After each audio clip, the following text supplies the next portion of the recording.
नमस्कार प्यारे बच्चों। आज का हमारा पाठ है दादी माँ। तो आइए इस पाठ पे चले। पाठ को शुरू करने से पहले इस पाठ के कुछ उद्देश्य यहाँ पे दिए गए हैं जो सामान्य और विशिष्ट उद्देश्य यहाँ पे माने जाते हैं। इनका प्रमुख उद्देश्य होता है कि ये जो पाठ हम पढ़ने वाले हैं इससे आखिर हमको क्या प्राप्त होने वाला है, इससे हमारी क्या हम अधिगम कर पाएंगे। इसके बाद हमारे कुछ अधिगम के बिंदु यहाँ पे दिए गए हैं जो केंद्रित कौशल है, लक्षित अधिगम बिंदु है और परामर्शित विधियाँ हैं। तो पाठ शुरू करें उसके पहले सबसे पहले यहाँ पर दो चित्र दिए गए हैं। एक पहले चित्र के अंदर प्रथम दृश्य में 4 परिवार के सदस्य हैं, जबकि दूसरा जो दृश्य है उसमें परिवार के 6 सदस्य हैं। हम इन चित्रों को दिखा करके बच्चों का पूर्व ज्ञान जान सकते हैं। जैसे हम बच्चों से पूछ सकते हैं प्रथम दृश्य में परिवार के कौन कौन से सदस्य हैं। विद्यार्थी कह सकते हैं मम्मी पापा और उनके बच्चे। इसके बाद हमारा अगला प्रश्न होगा द्वितीय दृश्य में परिवार के कौन कौन से सदस्य हैं। इसमें बच्चे मम्मी पापा बच्चों के साथ में दादा दादी या नाना नानी शब्द भी जोड़ सकते हैं। इसी आधार पर हम उनसे कहेंगे कि दोनों के अंदर पहले दृश्य में दूसरे दृश्य के अलावा कौन से व्यक्ति हमको दिखाई नहीं दे रहे। तो बच्चों का निश्चित रूप से उत्तर दादा दादी आएगा। तब हमारा उद्देश्य कथन यहाँ पूरा होगा और हम बच्चों को कह पाएंगे कि हम आज दादी माँ पाठ का अध्ययन करेंगे। देखिए दादी माँ पाठ का सार इस प्रकार है।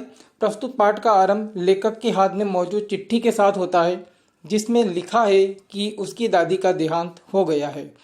लेखक पूर्व दीप्ति में चला जाता है। उसे दादी माँ के साथ बिताए जीवन के पल याद आते हैं। दादी माँ को अनेक बीमारियों की घरेलू दवाओं की जानकारी थी, जैसे मलेरिया, चेचक और यहाँ तक कि भूत की बीमारी भी।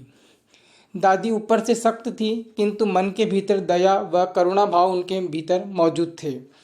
रानी काकी से सख्ती के साथ पैसा देने के लिए कहना किंतु रामी काकी के पुत्री के विवाह के समय वही सारा कर्ज माफ़ कर देना और ऊपर से 10 रुपये देना इस बात को प्रमाणित करते हैं।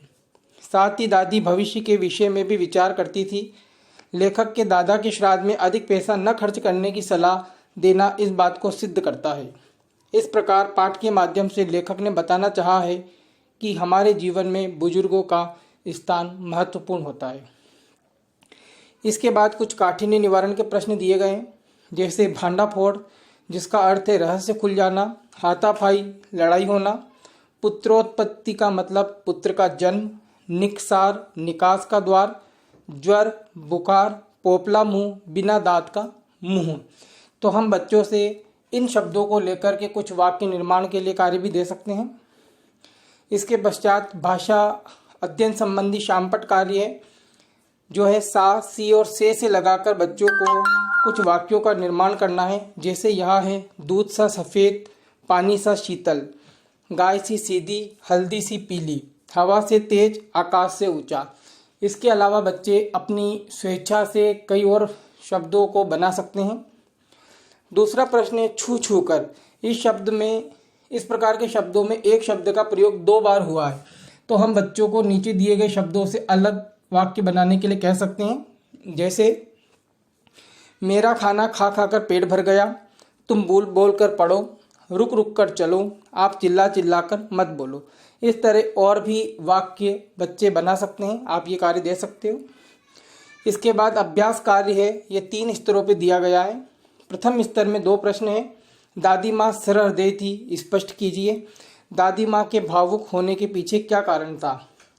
जाहिर सी बात है प्रथम स्तर के अंदर जो प्रश्न दिए गए वो गहराई वाले हैं, तो प्रथम स्तर के विद्यार्थियों से आप ये कक्षा में पूछें।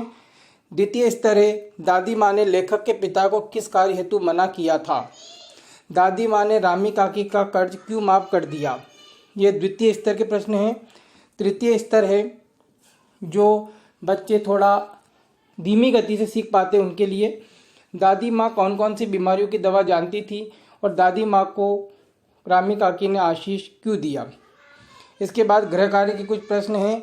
लेखक बारात में क्यों नहीं जा पाया, लेखक के पिता कर्ज में कैसे डूब गए, दादी माँ बीमार होने पर लेखक का ध्यान किस प्रकार रखती थी, दादी माँ ने परिवार की आर्थिक सहायता किस प्रकार की। इसके बाद परियोजना कार्य है। अपनी दादी, दादा, नानी, नाना के साथ अपने जीवन के अनुभव लिखते हुए बताइए कि जीवन में किस प्रकार आपको उनकी आवश्यकता महसूस हुई।